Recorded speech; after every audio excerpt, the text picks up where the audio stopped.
Hi hello. അപ്പോൾ ഇന്നത്തെ വീഡിയോയിലേക്ക് എല്ലാവർക്കും സ്വാഗതം. അപ്പോൾ ഇന്നത്തെ വീഡിയോയിൽ ഞാൻ ചെസ്റ്റ് പെയിനെ കുറിച്ചിട്ടാണ് കേട്ടോ പറയാൻ പോകുന്നത്.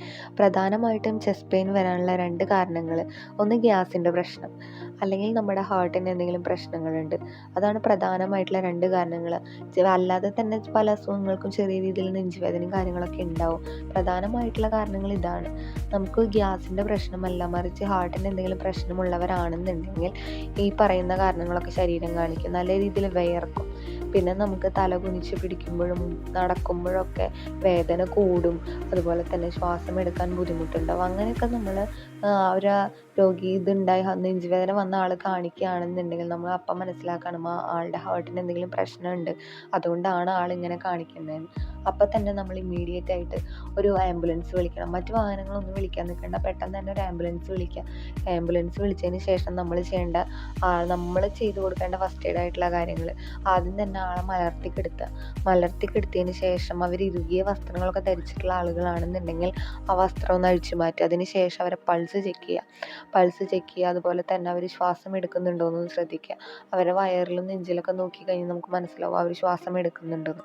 അങ്ങനെ ശ്വാസം എടുക്കാൻ ബുദ്ധിമുട്ട് പ്രകടിപ്പിക്കുകയാണ്, അല്ലെങ്കിൽ നമ്മുടെ പൾസ് വീക്കാണെന്നുണ്ടെങ്കിൽ നമ്മൾ ചെയ്യേണ്ട കാര്യമാണ് ഞാൻ വീഡിയോയിൽ കാണിച്ചിട്ടുണ്ട്, അതുപോലെ നമ്മൾ ചെയ്തു കൊടുക്കുക. അതായത് അവരെ ചെസ്റ്റിൻ്റെയും വയറിൻ്റെയും സെൻട്രൽ ഭാഗത്തായിട്ട് നമ്മൾ വീഡിയോയിൽ കാണിച്ചിട്ടുള്ള പോലെ കൈ വെച്ചിട്ട് മാക്സിമം നമുക്ക് എത്ര ശക്തി എടുക്കാൻ പറ്റുമോ അത്രയും ശക്തി എടുത്തുകൊണ്ട് നല്ല രീതിയിൽ അമർത്തി കൊടുക്കുക.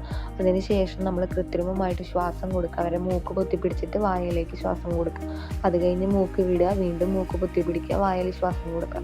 അങ്ങനെ നമ്മൾ റിപ്പീറ്റായിട്ട് ചെയ്തുകൊണ്ടിരിക്കും. ഒരു 30 പ്രാവശ്യങ്ങളും ചെയ്യുക. അപ്പോഴത്തേനും അവർക്ക് ചെറിയ രീതിയിൽ ശ്വാസം എടുക്കാൻ പറ്റും. അങ്ങനെ അതുപോലെ തന്നെ പൾസിലൊരു ഇമ്പ്രൂവ്മെൻ്റ് ഉണ്ടാവും. അങ്ങനെ നമ്മൾ അവരെ ഹോസ്പിറ്റലിൽ എത്തിക്കണ വരെ ഇത്രയും കാര്യങ്ങൾ ചെയ്യുകയാണെന്നുണ്ടെങ്കിൽ ഒരു പരിധി വരെ നമുക്ക് അവരുടെ ജീവൻ രക്ഷിക്കാൻ പറ്റും. നമ്മൾ ഒരു മനുഷ്യ ജീവനല്ലേ, അതുകൊണ്ട് നമ്മൾ അതിന് കുറച്ചൊക്കെ ഒരു ഇമ്പോർട്ടൻസ് കൊടുക്കാം. മാക്സിമം നമുക്ക് എത്ര എഫേർട്ട് എടുക്കാൻ പറ്റും ഒരു ജീവൻ രക്ഷിക്കാൻ, അത്രയും എഫേർട്ട് നമ്മൾ ഓരോരുത്തരും എടുക്കുക. അപ്പോൾ നമുക്ക് ഒരു പരിധി വരെ ഇങ്ങനെയുള്ള പ്രശ്നങ്ങളൊക്കെ ഉണ്ടെന്നുണ്ടെങ്കിൽ നമുക്ക് ആശുപത്രിയിൽ എത്തിക്കണ വരെ നമുക്ക് ഇത്രയും കാര്യങ്ങൾ ചെയ്ത് കഴിഞ്ഞ് നമുക്ക് അവരെ ജീവൻ രക്ഷിക്കാൻ പറ്റും. ഞാനിപ്പോൾ ഇങ്ങനെ ഒരു വീഡിയോ ചെയ്യാനുള്ള ഒരു കാരണം എന്താണെന്ന് വെച്ച് കഴിഞ്ഞാൽ, നമ്മുടെ വീടിനടുത്ത് ഇങ്ങനെ കഴിഞ്ഞ ദിവസത്തെ ഒരു മരണം ഉണ്ടായി.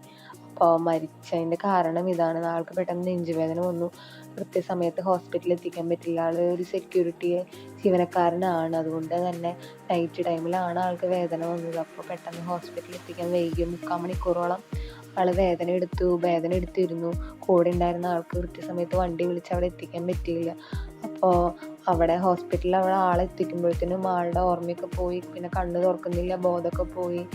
ആള് ഒരു കോമ സ്റ്റേജിലെത്തിയ പോലെ കണ്ണൊന്നും തുറക്കാതെ ഇങ്ങനെ 3 ദിവസം ആൾ വെന്റിലേഷനിൽ കഴിഞ്ഞു. അത് കഴിഞ്ഞതിന് ശേഷം ആൾ മരിച്ചു. 3 ദിവസം വെന്റിലേഷനിൽ ഒരു ചെറിയൊരു പൾസ് മാത്രമേ ഉണ്ടായിരുന്നുള്ളൂ. അങ്ങനെ 3 ദിവസം കിടന്നത് കഴിഞ്ഞപ്പോൾ ആൾ മരിച്ചു. അപ്പം ഓരോരുത്തരും കുറച്ചൊക്കെ നമുക്ക് ചെയ്യാൻ പറ്റുന്ന കുറച്ച് കാര്യങ്ങൾ ചെയ്താൽ തന്നെ ഒരു ജീവൻ നമുക്ക് രക്ഷിക്കാൻ പറ്റും. അപ്പം ഇത്രയും കാര്യങ്ങളൊക്കെ ശ്രദ്ധിക്കുക. അപ്പോൾ കുറച്ചെങ്കിലും പേർക്ക് ഇതൊരു അറിവായി എന്ന് വിചാരിക്കുന്നു. അപ്പം ഇന്നത്തെ വീഡിയോ ഇത്രയേ ഉള്ളൂ. എല്ലാവർക്കും ഇഷ്ടപ്പെട്ടു എന്ന് വിചാരിക്കുന്നു.